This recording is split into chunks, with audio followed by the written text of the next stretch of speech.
gentlelady from Texas, Ms. Crockett. Thank you so much. It's interesting that we're being accused of wanting all kinds of criminals to be on the streets, or that we don't believe that people should show up to their meetings and appointments. Last time I checked, there's a lot of people that are actually being grabbed as they are going in for their appointments. In fact, we know that one of the candidates that was recently running in this mayoral, he ended up being arrested because he decided that he was actually going to escort people that are actually showing up to their meetings.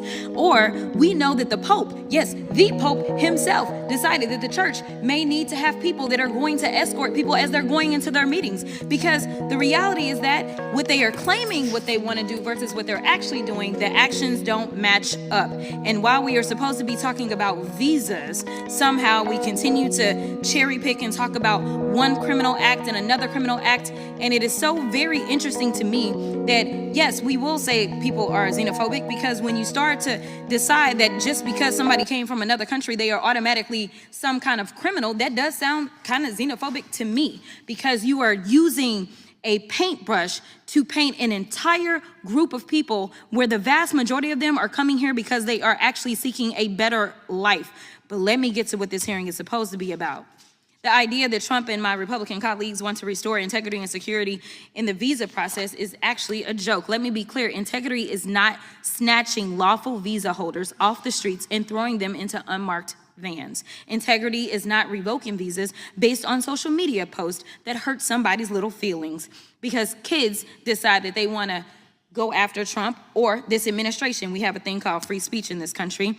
And since we're talking about integrity, I'm confused as to why my Republican colleagues aren't talking about the lack of integrity when it comes to the president's family's visas.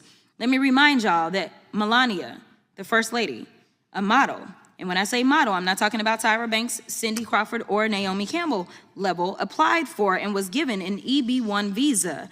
And what's that stands for is an Einstein visa. Now, y'all that don't know, let me tell you how you receive an Einstein visa. You're supposed to have some sort of significant achievement, like being awarded a Nobel Peace Prize or a Pulitzer, being an Olympic medalist, or having other sustained extraordinary abilities and success in sciences, arts, education, business, or athletics. Last time I checked, the First Lady had none of those accolades under her belt.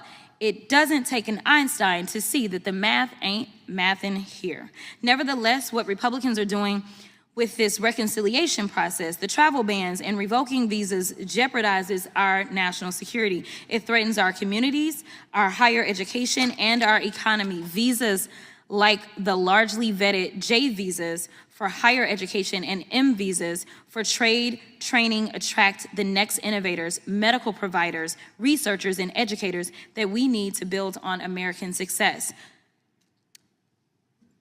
I'm not gonna mess up your name, so I'm not doing that. But I'm with you, okay?